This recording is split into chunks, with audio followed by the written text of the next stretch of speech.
Ilang alagang manok sa Isabela nangamatay dahil sa matinding init.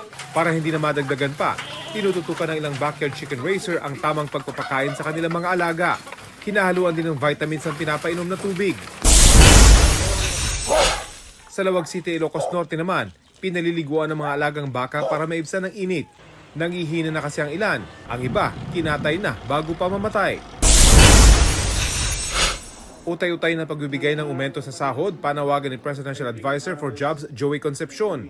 Hindi raw dapat mapilitan ng mga employer na magpasahod sa halagang mauuwi sa pagkatanggal sa trabaho ng ilan. Sabi naman ng Philippine Chamber of Commerce and Industry, dapat ipaubayan ng Kongreso sa wage boards ang usapin para mas marami ang makinabang. Rafi Tima nagbabalita para sa GMA Integrated News. Mga kapuso, alamin ang State of the Nation. Mag-subscribe sa GMA Integrated News sa YouTube. Sa ating mga kapuso abroad, samahan niyo kami sa GMA Pinoy TV at sa www.gmanews.tv.